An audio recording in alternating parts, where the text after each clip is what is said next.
Hello, welcome to Read the World. This is my channel. My name is Derek Main, and I review translated literature. Today, we are going to review The Teacher by Michal Ben-Naftali, translated from the Hebrew by Daniella Zamir, and this is from Open Letter.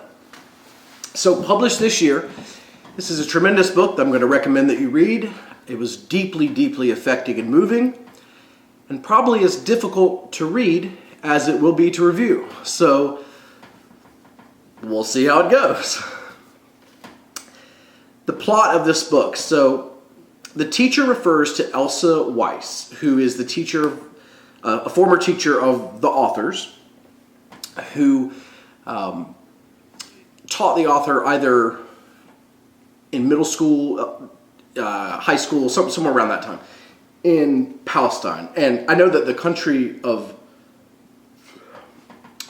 where the country is and how it's named geographically could be subject to like some political debate. So I'm just using what the author says, and the author names it Palestine.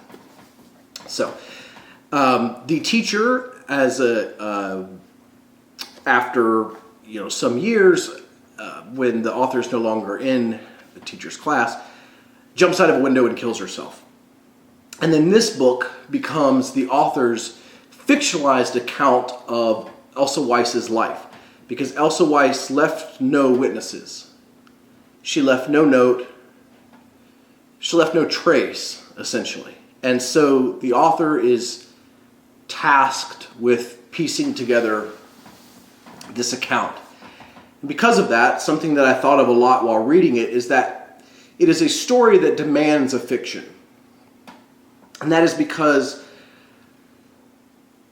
with no witnesses and with no first-hand accounts, without a fiction, we would lose this story. We would lose this perspective. And while we may obviously can never know the inner life of Elsa Weiss and how accurate the author may be at piecing them together, the feelings are true. Universal, the feelings and, well, the historical events are true. And so it's an important piece of fiction for, I'm going to grab that from my bag of cliches.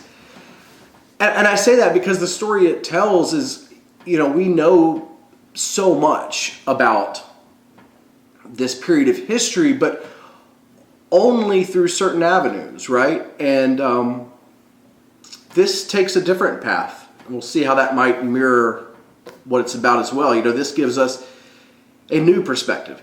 So the story of Elsa Weiss is she is Jewish, and during the Holocaust, she is one of the fortunate ones who is sent on a different train. So they are, through prestige or payment, you're able to get on another train, and while it does have a stopover at a concentration camp, and there are certainly some horrors and atrocities there, and definitely ones they witness, they are ultimately bound for freedom, and not bound for suffering and certain death. And so those are the two paths, and Elsa Weiss's life travels on this path. So the story is about survivor's guilt. It is about a different aspect of the Holocaust that at least I did not know about. I did not know about the train, which is a true event, and I believe the gentleman who put it together was tried, ultimately convicted and charged, a criminal act. So it was deeply moving and affecting to go there and to understand through one person's perspective, and fictionalized because it must be, it has to be, how that ripple of the worst parts of humanity and the tragedy of the 20th century would go through one young woman and then ultimately her life. Because this book begins with a death. It begins with a death by choice. So that is foreboding throughout the text. We know that that is coming. Amidst a woman full of life, she is going to pass through unimaginable tragedies and scenes of death towards her own, which feels, even though of course we know it, but it feels inevitable in a truly horrifying way.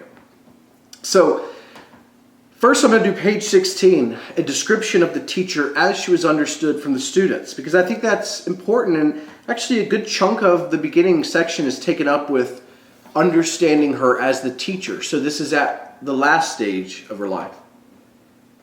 She was not a sadist, but she also suffered no qualms or remorse. She never apologized, even when she was wrong. She was beyond reproach. Theories of ethics were the useless vanity of a world that betrayed fundamental principles, a world that could no longer be redeemed. Inside it, she was free to stir up violence of mythical proportions, to stage horrors that probably created the only space in which it was possible to live and think. We were terrified of her. We feared her gaze, her vengeance. We feared her petrifying justice, a superior justice that transgressed all the rules she imposed on us. The justice of a guilty survivor tasked with educating guilty generations. Obviously, we were not guilty of murder. We were inherently guilty of being born, guilty that our lives were normal or could be normal, guilty of our complacent ignorance, which didn't acknowledge that everything could still be turned upside down. So two things I want to bring up there. I think this sentence, and this is an incredibly crafted, written book, incredibly. I think this sentence is about as harsh of a sentiment on the human condition you will get. Theories of ethics were the useless vanity of a world that betrayed fundamental principles, a world that could no longer be redeemed. It's really, really heavy. And then last, that guilt of the survivors, but then guilt upon the generations. They were guilty of being born, guilty of thinking they could have a normal life.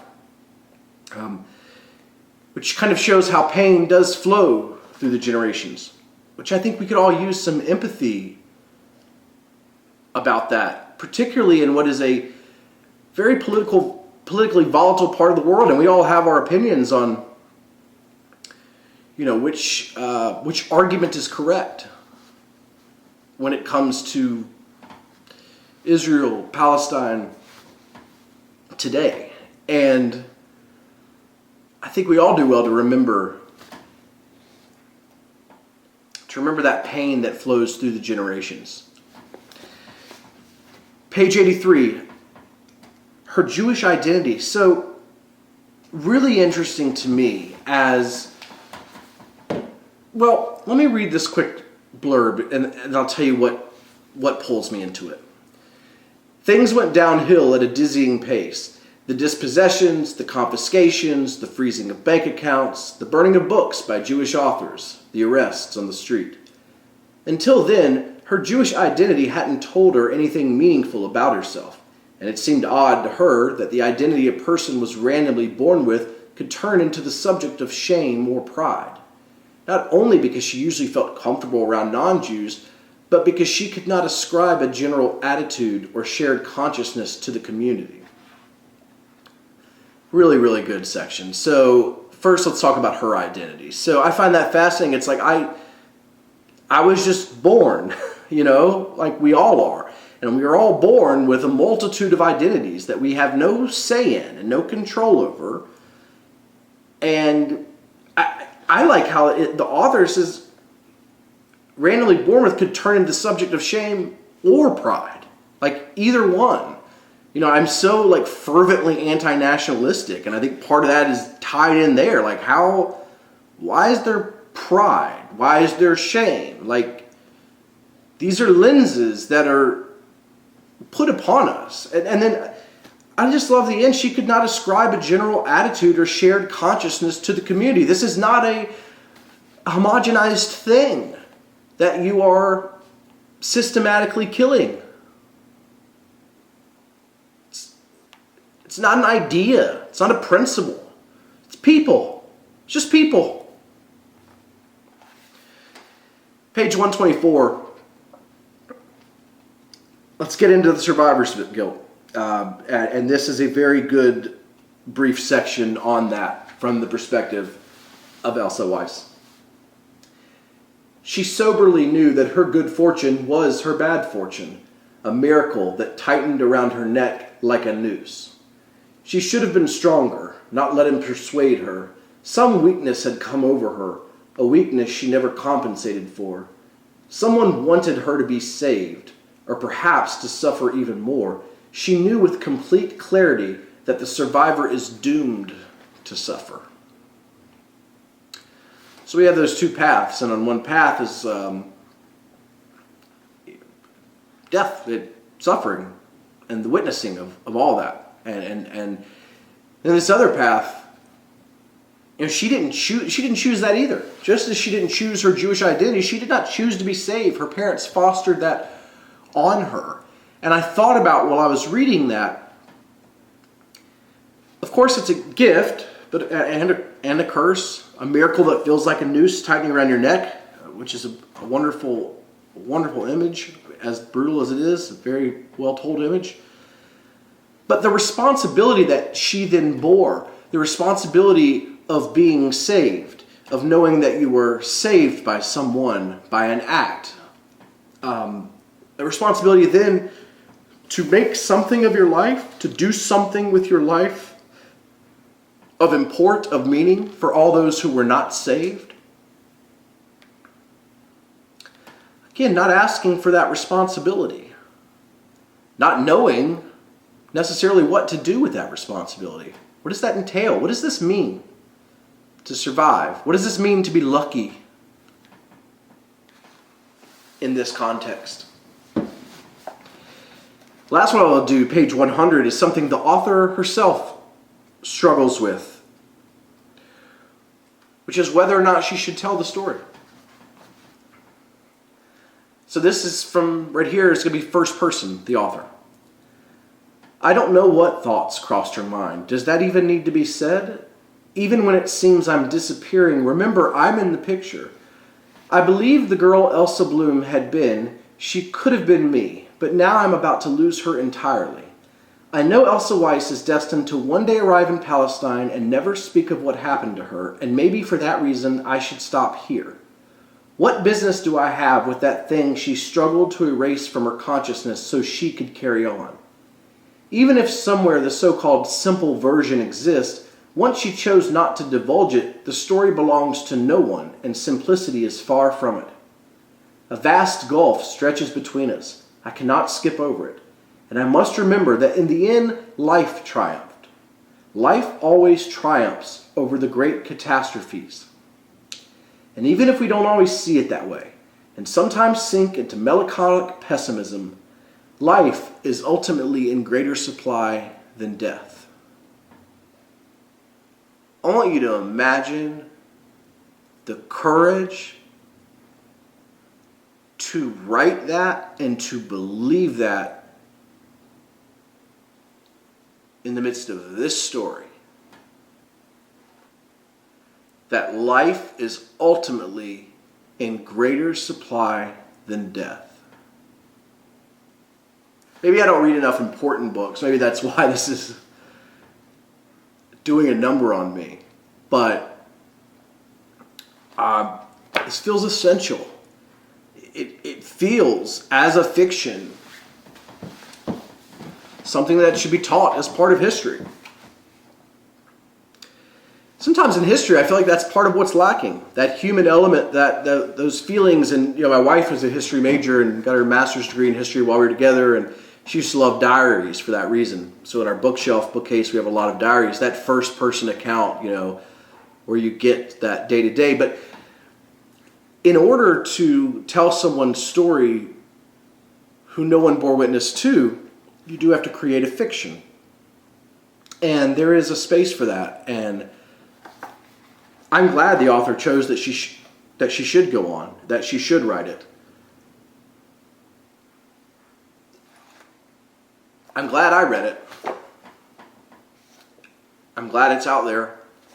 It's a tremendous book, deeply moving, deeply affecting. I hope to remember that life is ultimately in greater supply than death.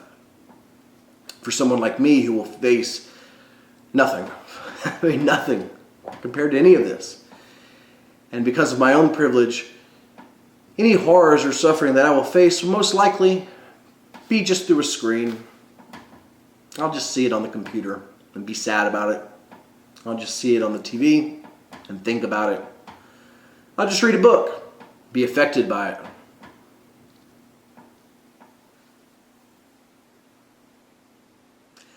But it happened, and it's happening. And life is ultimately in greater supply than death.